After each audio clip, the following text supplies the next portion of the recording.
सारी जंगें कश्मीर की वजह से हुई हैं। कश्मीर ने पाकिस्तान को क्या दिया? ये कौन सी में बात कर रहा हूँ, कश्मीर से पाकिस्तान को नुकसान हुआ, फायदा हुआ? ईमानदारी से आपने बात बतानी। अगर पाकिस्तान कोलकाता के ऊपर हमला करेगा तो इंडिया मुश्किल है जवाब दे। इंडिया जवाब नहीं देगा, आपको क्या लगता है? नहीं दे सकता है, पाकिस्तान मजबूत कौम है। पाकिस्तान या मैं आपको कहूँ अरब ममालिक ये एक डर और खौफ की ज़िंदगी गुजार रहे हैं। ट्रम्प के अम्ब्रेला के नीचे, उसकी छतरी के नीचे रहना चाहते हैं, इधर उधर नहीं जाना चाहते। जहाँ तक इंडिया पाकिस्तान का सिलसिला है, क्योंकि इंडिया इत्तेहादी है इसराइल का और पाकिस्तान अपने लिए नरम गोशा रखता है ईरान के लिए, और ईरान उसका पड़ोसी है, उसके हुकूक उसके ऊपर ज़्यादा लायक होते हैं। तो इंडिया जो है वो इसराइल की तरफ आएगा और पाकिस्तान चाइना की पाकिस्तान जो है वो ईरान की तरफ आएगा। तो ये जंग ये नहीं कह सकते होगी नहीं, पॉसिबिलिटी बहुत ज़्यादा है। और ये बहुत ज़्यादा तज्जिया निगार और जो लोग हैं, जर्नलिस्ट अक्सर जो है पाकिस्तान के, ईरान के, मिडिल ईस्ट के, इन सब ने इस बात को पहले ही पॉइंट आउट कर दिया कि ये जंग हो सकती है पाकिस्तान इंडिया की, और इसका जो मुद्दा है वो कश्मीर से उठेगा। ये लोगों का नजरिया इस बारे में। वैसे आप क्या समझते हैं, कोलकाता के ऊपर अगर हमला हो गया, कोलकाता पाकिस्तान से तकरीबन 25 से 3,000 किलोमीटर दूर है, इंडिया का ऑलमोस्ट दूसरा कोना है, बांग्लादेश के साथ बनता है, तो उसके आपको लगता है असरात तो पूरे पाकिस्तान के ऊपर फिर उसका असरात आएंगे? फिर इंडिया और पाकिस्तान की जो जंग होगी वो शदीद तरीन जंग होगी, वो हल्की फुल्की नहीं होगी, क्योंकि दोनों के पास एटॉमिक बम है और जदीद तरीन दोनों के पास हथियार हैं, दोनों के पास फोर्थ जनरेशन के फाइटर जेट मौजूद हैं, हर चीज़ है, टेक्नोलॉजी है, असला दोनों कंट्रियां बना रही हैं, तो इसके असरात तो पूरी दुनिया के ऊपर पड़ने वाले हैं। मैं आपसे सिर्फ इतना कहूँगा कि पाकिस्तान इंडिया जो है बेसिकली बड़े सगीर से आप ले लें तो दोनों के मिजाज एक ही जैसे हैं, दोनों तरफ एक ही मतलब लोग रहते हैं, बस उसको डिवाइड कर दिया कंट्री के अंदर और बाउंड्री की वजह से। और आपको पता है पाकिस्तान और इंडिया दोनों के अंदर पहले हिंदू रहते थे, सिर्फ हिंदू थे, यहाँ पे फिर बाद में मुसलमान बने। ऐसा ही है, अब वो दोनों तरफ जो है वो जज्बा एक ही है, लड़ेंगे। आप देखें क्रिकेट मैच होता है पाकिस्तान इंडिया का, उस जैसी शिद्दत किसी मैच में नहीं है, किसी टीम में नहीं है। अगर जंग हुई पाकिस्तान और इंडिया की तो आप ये सोच लें, अभी आप कह रहे हैं कि उनके पास फाइटर तैयार हैं, उन्होंने कहा राफेल होता तो पाकिस्तान की ऐसी की तैसी कर देते, वो राफेल लिया है। कल मैं एक ऑफिशियल से मिला, उसने कहा ये 6-0 का नहीं है रेशो, ये 7-0 का रेशो है, मतलब 7 जहाज ये रहते राफेल पाकिस्तान ने इंडिया के। जो जज्बा ईमानी पाकिस्तानियों के अंदर है वो शायद इंडिया के हिंदुस्तानी फौज के अंदर मौजूद नहीं है, वो सब देखते हैं। अगरचे जुराफियाई तौर पे, ज़मीनी तौर पे, रकबे के तौर पे पाकिस्तान छोटा है, लेकिन जो जोश वलवला, जो कुव्वत, जो तालीमात हमारे पास है वो शायद उनके पास नहीं है, इसार की, शहादत की, कुर्बानी की। और अगर ये दुनिया 2 ब्लॉक में बंटने गई, हक और बातिल की जंग हुई, या आखिरी मार्का हुआ, या जंग ऑफ अर्मागेडन के नाम से एक इस्तिलाह राइज थी पहले, अब वो उसमें है नहीं, वो वर्ल्ड वॉर 3 में तब्दील हो गई है, उस तरफ जाती है, तो इंडिया बातिल के साथ खड़ा होगा, इंशाल्लाह पाकिस्तान हक के साथ खड़ा होगा, इसकी पूरी उम्मीद हमारे दिलों में बाकी है। आपको पता है इंडिया और पाकिस्तान की अगर जंग हो गई तो इससे करोड़ों लोग मारे जा सकते हैं। ट्रंप ने भी ये बात कही थी कि पाकिस्तानी प्राइम मिनिस्टर शहबाज शरीफ ने मुझे ये बात कही है, ट्रंप ये बात कहते हैं कि इसकी वजह से 4 से 5 करोड़ लोग मारे जा सकते थे। इसका मतलब ये कि एटॉमिक बम की जंग हो सकती थी। तो ये तो दुनिया के लिए अनएक्सेप्टेबल है और दुनिया से अफोर्ड किसी सूरत भी नहीं कर पाएगी। नहीं, मैं ये जंग आप क्या समझते, होनी चाहिए ये जंग? मैं आपको एक बात बता देता हूँ कि एटॉमिक हमले के लिए ना बहुत सारे प्रोसीजर हैं, उसके पहले बहुत सारे फेजेस आते हैं, वो लास्ट में जाकर वो फेज आता है कि हमला हो जाता है। लेकिन अगर कोई कंट्री हारने वाली होती है तो फिर एग्जैक्टली अगर हमला हुआ, अगर मतलब मुझे मेरे मुल्क की बका का खतरा है, मैं बाकी रहूंगा ही नहीं, मुझे ये खतरा है, मैं नहीं तो तुम भी नहीं, ये वाला फार्मूला अगर जहाँ तक मैं पहुंच गया, उसके बाद एटॉमिक हमला होगा। ऐसे ही बिल्कुल ऐसे। लेकिन अगर एग्जैक्टली हमला हुआ कोलकाता के ऊपर तो आधा इंडिया तो वैसे ही चला जाएगा। नहीं, अभी एटम बम बिगड़ाने की बात नहीं हो रही है, ये कहा जा रहा है कि हमला सिर्फ होगा कोलकाता के ऊपर। हमला, मैं यही तो कह रहा हूँ, अगर एटमी हमला होता है तो फिर इंडिया भी तो हमला करेगा, इंडिया छोड़ेगा तो नहीं। फिर उसके नतीजे में 5-6 करोड़ आदमी तो सिर्फ बाप बन जाएंगे, आप मरने की बात ना करें, हवा में डिजॉल्व हो जाएंगे, बचना छिचड़े विचड़े नजर नहीं आएंगे, बाप खत्म, डिजॉल्व। अब आप देखिए अगर हमला होता है तो सबसे पहले इंडिया पाकिस्तान से हटके इंसानियत का बहुत बड़ा नुकसान है। सारे मरेंगे तो सिविलियंस मरेंगे ना, तो 5 करोड़ उनकी फौज थोड़ी इतनी कि सारी फौज को मारे, या एटॉमिक हमला जो है वो देख के मरेगा, ये फौजी है, सारे सिविलियन मरेंगे। ये नुकसान इंसानियत का नुकसान है, लोगों का नुकसान है, सिविलियंस का नुकसान है। अगर जैसे आप कह रहे हैं कोलकाता के ऊपर एटॉमिक बम गिरेगा तो फिर इंडिया भी तो पाकिस्तान के ऊपर एटॉमिक बम गिराएगा। फिर ऐसा ही है, अगर हमने वहाँ पर हमला किया तो वो भी हमारे ऊपर हमला करेगा। ये है कि नुकसान दोनों तरफ से इंसान का ही है, नुकसान दोनों तरफ से ही दोनों देश के लोगों का है। अब ये दोनों देश के लोगों को मिलकर इसको देखना पड़ेगा ना कि यार इस तरफ लेकर ना जाएं, और ये बहुत बड़ा नुकसान है, ये नहीं होना चाहिए। आपको लगता है ये जंग पॉसिबल हो सकती है अभी आने वाले दिनों के अंदर? जाहिर बात है, पॉसिबिलिटी तो हर चीज़ के अंदर है, हर चीज़ का जो है वो 99% अगर इनकार है तो 1% तो उसका चांस भी तो होता है। इंडिया ने कोई जंग करने की कोशिश की तो पाकिस्तान उसके साथ जंग करेगा, वैसे नहीं हो सकता है इस तरीके से। कोलकाता के ऊपर पाकिस्तान की हमला इस तरह नहीं हो सकता, वहाँ से कोई रद्द अमल, कोई हिसाब किताब नहीं होगा ना, तो पाकिस्तान लोग यहाँ पे कोई ऐसी इशू नहीं कर सकते। आपको क्या लगता है पाकिस्तान पहला हमला नहीं करेगा? नहीं कर सकता है। अगर कर लेगा तो उन लोगों की कोई जवाबी हमला होगा तो पर पाकिस्तान कर लेंगे उसके ऊपर। पाकिस्तान ऐसे कोई अपनी तरफ से आप क्या समझते हैं पाकिस्तान कोलकाता के ऊपर हमला करेगा तो फिर इंडिया आपको क्या लगता है हमला आगे से जवाब नहीं देगा? पाकिस्तान अगर कोलकाता के ऊपर हमला कर ले, नहीं, अगर पाकिस्तान कोलकाता के ऊपर हमला करेगा तो इंडिया मुश्किल है जवाब दे।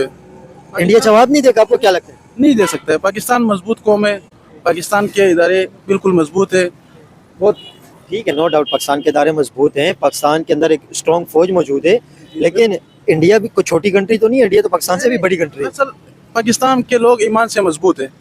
तो यार जियो पॉलिटिक्स के अंदर आपको पता है किसी दूसरे कंट्री के फौजी को भी आप मार दो ना उसका भी रिप्लाई आता है, तो जब कोलकाता के ऊपर हमला होगा तो फिर इंडिया रिप्लाई नहीं करेगा, ये कैसे पॉसिबल नहीं है? हो सकता है, क्योंकि अगर होगा भी तो बहुत मुश्किल से होगा।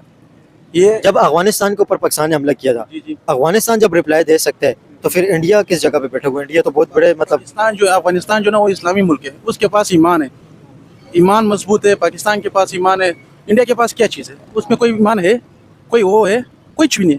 मेन चीज़ इंसान के अंदर ईमान मजबूत होना चाहिए। ईमान जिसके ऊपर हो ना तो वो हर कुछ कर सकता है। हम जो है ना कलमे पढ़ने वाले अल्लाह इला इल्लल्लाह मोहम्मद रसूलुल्लाह। तो आपको क्या लगता है इंडिया वाले मुसलमान नहीं है तो वो हमला नहीं करेंगे? अरे मुसलमान होगा, जो मुसलमान होंगे वो पाकिस्तान के साथ होंगे। ये तो जियो पॉलिटिक्स के अंदर पॉसिबल ही नहीं है ना, आप दूसरी कंट्री को ऊपर हमला करें तो फिर आगे रिप्लाई नहीं करें। ये नहीं हो सकते। पाकिस्तान इंशाल्लाह। आप ऐसे चाहते हैं इंडिया पाकिस्तान की जंग होनी चाहिए नहीं होनी चाहिए? नहीं, हम तो अमन के लिए आवाज उठाते हैं पूरी दुनिया में। अल्लाह ताला हम सब इंसानियत की खिदमत के लिए हम लोग हाजिर हैं। जंग शुरू ही नहीं होनी चाहिए? नहीं होनी चाहिए, क्योंकि हमारी भी नुकसान है और इंसानों की खिदमत के लिए भी नुकसान है। हम लोग जो है ना ये इंसानियत के एक तौर के ऊपर जो है ना जंग अच्छी चीज़ नहीं है जो करें। तो दोनों के पास एटॉमिक बम है और करोड़ लोग इससे जाएंगे। लोग के गरीब लोग मर जाएंगे। अल्लाह ताला हम सब के ऊपर रहम करे। अल्लाह ताला। आप क्या समझते हैं इंडिया और पाकिस्तान की जंग हो सकती है? कोलकाता के ऊपर हमला हो सकता है? अब हो भी सकती है, नहीं भी हो सकती। अगर मुझे तो नहीं लगता कि होगी। आपको क्यों नहीं लगता ये जंग हो सकती है? दोनों, आपको पता है इंडिया के डिफेंस मिनिस्टर ने भी धमकी दी है, पाकिस्तान के डिफेंस मिनिस्टर ने भी धमकी दी है, दोनों तरफ से बयानात तो आ रहे हैं और 2025 के अंदर जंग हुई भी थी। पर अभी हमें नहीं लगता। अगर अल्लाह ना करे अगर हो भी जाती है तो पाकिस्तान की आवाम, पाकिस्तान की आर्मी वो भी फिर नहीं है कम। तो इंडिया की आर्मी, इंडिया की आवाम भी तो कम नहीं है। तो पाकिस्तानी भी आवाम है, पाकिस्तानी भी आर्मी है, पाकिस्तानी कोई छोटा मुल्क नहीं है, पाकिस्तानी भी एक है, अपना नाम है उसका। तो आपको क्या लगता है ये जंग होनी चाहिए इंडिया और पाकिस्तान की? यार मेरे हिसाब से तो नहीं होनी चाहिए। यहाँ से भी जाने नुकसान हो सकते हैं, वहाँ से भी हो सकते हैं। किस वजह से जंग स्टार्ट होगी? जंग शुरू करने के लिए भी तो कुछ वजह चाहिए होती है, इसके लिए क्या वजह बनेगी? मैं ये समझता हूँ कि ये अभी इंडियन सीज के अंदर जो है बहुत सारे पाकिस्तानियों को गिरफ्तार किया, तकरीबन 200-250 की तादाद है उनकी।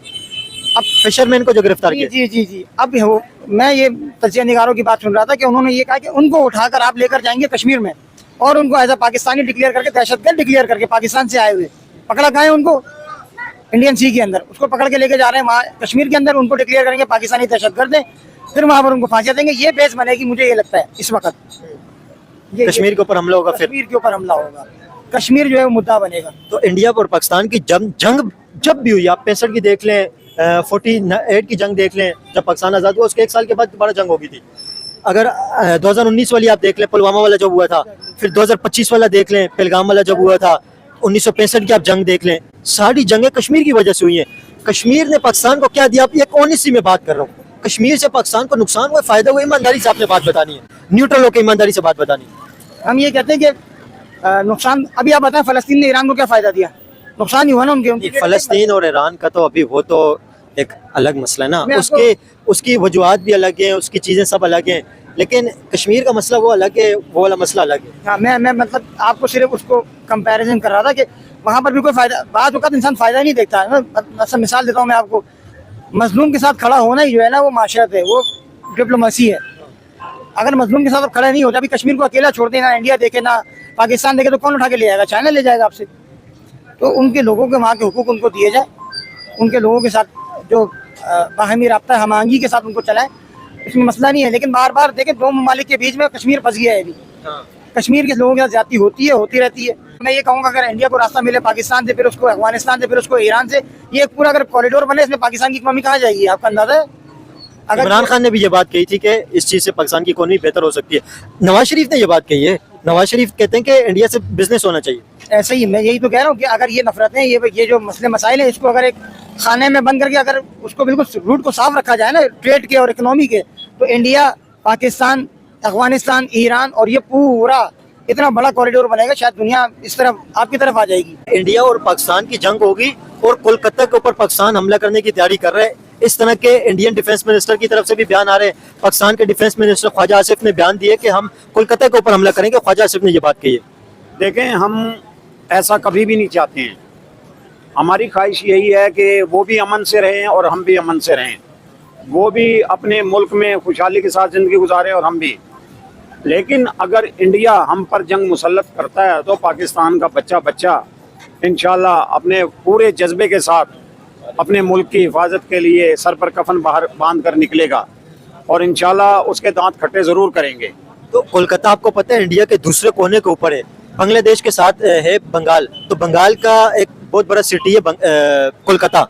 तो आपको लगता है इतने दूर जाके जब हमला होगा तो इसका इंडिया की तरफ से भी रिएक्शन आएगा, तो फिर इंडिया और पाकिस्तान की जो जंग होगी वो तो बहुत शदीद होगी ना जंग। इंडिया और पाकिस्तान तो डायरेक्ट एक दूसरे को ऊपर हमला करेंगे, तो ये तबाही जो लाएगी दुनिया के अंदर, वो दुनिया इस चीज़ को बर्दाश्त कर पाएगी?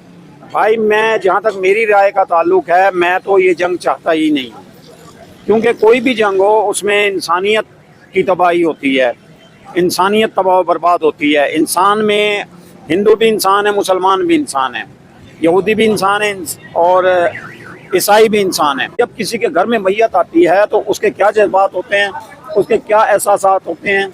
जब किसी बच्चे का घर में कोई या किसी शख्स के घर में कोई कत्ल होता है तो सिर्फ एक शख्स कत्ल नहीं होता, एक बाप कत्ल होता है, एक बेटा कत्ल होता है, एक भाई कत्ल होता है, एक शौहर कत्ल होता है। 5 से 7 लोगों की मौत वाक़या होती है एक आदमी के मरने से। ईरान अमेरिका अगर आप जंग देखें तो ये मेरे ख्याल में ईरान के पास एटम बम नहीं है, अमेरिका के पास है नो डाउट। जो इंडिया और पाकिस्तान है, इंडिया और पाकिस्तान दोनों के पास एटॉमिक बम है और जदीद तरीन हथियार है। ये दुनिया को पता है इस चीज़ का कि फाइटर जेट देख लें, मिसाइल देख लें, हर चीज़ दोनों कंट्रियों के पास तकरीबन है। और एटॉमिक बम की स्पेशली जो बात कर रहे हैं, एटॉमिक बम से तो दुनिया तबाह हो जाएगी। एक एटॉमिक बम भी ड्रॉप हो गया तो पूरे शहर सफ़ा हस्ती से मिट जाएंगे। इंडिया और पाकिस्तान की जंग कितनी खौफनाक होगी। जो भी साहिब अक्ल है और थोड़ा बहुत भी शऊर रखता है वो कभी इस जंग की हिमायत नहीं करेगा, हमेशा इस जंग की मुखालफत करेगा, क्योंकि सबको मालूम है कि ये अगर ये एटमी वार तक पहुंचता है मामला तो फिर सिवाय तबाही के कुछ नहीं रह जाता। अब तबाही अगर उधर होगी तो इधर भी होगी, करोड़ों लोग मारे जाएंगे और करोड़ों लोग मारे जाएंगे। ना सिर्फ मारे जाएंगे बल्कि जंग के बाद भी सालों तक माजूर बच्चे पैदा होते हैं, वहाँ पर किसी इजनास में से किसी चीज़ का उगना नामुमकिन हो जाता है। गंदम, चावल, किसी चीज़ की फसल नहीं होती है। हमारे सामने नागासाकी और हिरोशिमा हमारे सामने उनकी मिसालें। और वो एटॉमिक बम उस तरह का पावरफुल नहीं था जिस तरह के अभी है। आज का एटॉमिक बम तो उससे कई गुना ज़्यादा मॉडर्न और जदीद है और ज़्यादा नुकसानदेह है। तो ये तो नाकाबिल तलाफ़ी नुकसान होगा और इंसानियत तकरीबन तबाह हो जाएगी। हम एक्सपेक्ट करते हैं, जो हमें इस्लाम ने पेशन गोइयाँ की हैं हुज़ूर सल्लल्लाहु अलैहि वसल्लम ने, कि तीसरी जंग आलमी जंग में ये तमाम होगा और हम पीछे की तरफ जाएंगे, ये तमाम चीज़ें ख़त्म होंगी। उससे पहले मेरी तो कभी ख्वाहिश नहीं होगी कोई ऐसी जंग हो इंडिया और पाकिस्तान। हाँ, किसी की भी ऐसी जंग नहीं होनी चाहिए जिससे इतनी बड़ी तादाद में इंसानियत को नुकसान हो या किसी की मईशत को नुकसान हो। क्योंकि अगर कोई हमारा दुश्मन भी अगर कोई भूखा होता है ना, तो वो अपनी भूख मिटाने के लिए कुछ करेगा। तो वो कहते हैं ना कि दुश्मन को भी रोज़गार मिलना चाहिए। अगर उसके पास रोज़गार होगा तो वो पुरअमन रहेगा, अगर वो भूखा होगा तो वो फिर हम पर झपटेगा। हर एक को रोज़गार मिलना चाहिए, हर एक को इज्जत मिलनी चाहिए और हर एक की जान का तहफ़्फ़ुज़ होना चाहिए। सब लोग अपनी जगह पर अपने मुल्क में अमन व सुकून से रहें। लेकिन ईरान अमेरिका के बाद कहा जा रहा है कि इंडिया और पाकिस्तान की जंग होगी, और इंडिया और पाकिस्तान की जो जंग है वो तो मतलब बहुत ही ख़तरनाक, आप उसका तस्वर भी नहीं कर सकते जो इंडिया और पाकिस्तान की जंग के अंदर एंड में जाकर जो तबाही होगी। क्योंकि इसके अंदर कोई कंट्री हारेगा नहीं, कोई भी कंट्री हारने लगा तो उसने एटॉमिक बम ड्रॉप कर देना है। तो ये एटॉमिक बम एंड के लिए रखा जाता है कि जब कोई कंट्री हारने लगता है तो वो लास्ट ऑप्शन होता है एटॉमिक बम। तो हारना तो इस जंग में किसी ने है नहीं है, तो इस वजह से ये जंग स्टार्ट ही नहीं होनी चाहिए और ये तबाही मचनी नहीं चाहिए, स्पेशली इंडिया और पाकिस्तान की। और ईरान अमेरिका की जो सीज़ फायर हुआ है, इसकी वजह से दुनिया को कुछ रिलीफ मिले। ये बात कही जा रही है कि कोलकाता के ऊपर पाकिस्तान हमला करने की तैयारी कर रहा है और इंडिया के बंगाल के ऊपर हमला होगा। आप मतलब इसकी तबाही का तस्वुर कर सकते हैं? जो इंडिया और पाकिस्तान की तबाही होगी तो इंडिया ने तो रिटेलिएट करना ही करना है। जब जंग होगी ज़ाहिर है दूसरी कंट्री रिटेलिएट करती है, तो उसका आप क्या समझते हैं, क्या तबाही मचेगी? ईरान की तो पक्की असल में गारंटी ईरान को तो लाजमाते पाकिस्तान ने भी अमल, क्योंकि वो तो किसी की अमेरिका की भी गारंटी लेने को तैयार नहीं। पाकिस्तान की गारंटी हो गया, अमन 15 दिन का हुआ है, क्योंकि वो रेड में अगर वो शर्तें कबूल नहीं हुई तो जंग की तरफ इंशाल्लाह जंग की तरफ दोबारा नहीं जाने देंगे। मगर ये लोग हरकतें ऐसे इनका एतबार नहीं होता। अभी दूसरी वो उनकी वीडियो जो सुनिए कि अगर उन्होंने कोई शर्तें कैंसिल करी, रेड नीचे नहीं गए तो हम जंग की तरफ से हट जाएंगे। मगर इंशाल्लाह ऐसे ही होगा, अमन होगा, रेड भी नीचे जाएंगे, सब चीज़ में अमन, मुसलमान आएंगे, ऐसे ही होना चाहिए। पाकिस्तान तैयारी कर रहे हैं कोलकाता के ऊपर हमला करने के लिए, जो इंडिया के बंगाल के अंदर मौजूद है, बहुत बड़ा सिटी है इंडिया का कोलकाता। आपको लगता है कि इंडिया और पाकिस्तान की दोबारा जंग शुरू हो जाएगी और कोलकाता के ऊपर पाकिस्तान हमला करेगा? नहीं, ऐसा नहीं हो सकता ना यार। अगर इंडिया अगर करता भी है ना हमारे साथ, तो इंडिया को लगता है सुकून नहीं है, वो अपने घर में आराम से बैठना नहीं चाह रहा है। अगर पाकिस्तान के साथ अगर करते भी है ना कोई ऐसा, तो पाकिस्तान अल्हम्दुलिल्लाह वो हमेशा आ गई है, वो किसी से नहीं डरता, आज भी नहीं डरा, कल भी नहीं डरा है। पाकिस्तान के डिफेंस मिनिस्टर ख्वाजा आसिफ, उन्होंने कहा है कि हम कोलकाता के ऊपर हमला करेंगे। और कोलकाता आपको पता है पाकिस्तान से कई हज़ारों किलोमीटर दूर है, इंडिया के दूसरे कोने के ऊपर है, वेस्ट बंगाल बांग्लादेश के करीब आता है कोलकाता। तो इतने दूर पाकिस्तान के पास आप समझते हैं कैपेबिलिटी हमला करने की? नहीं यार, इस चीज़ में मैं नहीं कुछ कह सकता, इसका मालूमात मेरे को इतना है नहीं जिसके बारे में मैं बात कर सकूँ आपसे इसके मामले में। देखिए, शाहीन 3 मिसाइल के बारे में कहा जा रहा है कि उसकी रेंज 3000 किलोमीटर के तकरीबन करीब है, 27,000 से 3000 किलोमीटर के बारे में कहा जा रहा है। तो उस अगर हिसाब से देखें तो उसमें तो कोलकाता आता है, बंगाल भी आता है। लेकिन ये जंग की अगर बात जब हो रही है, ये जंग होना, तो इंडिया मतलब वो छोटी कंट्री तो नहीं है। इंडिया का जब रिस्पॉन्स आएगा, वो जब तबाही मचेगी, तो उसका फिर क्या होगा? उसका तो देखो, अकबल मोर मगा है।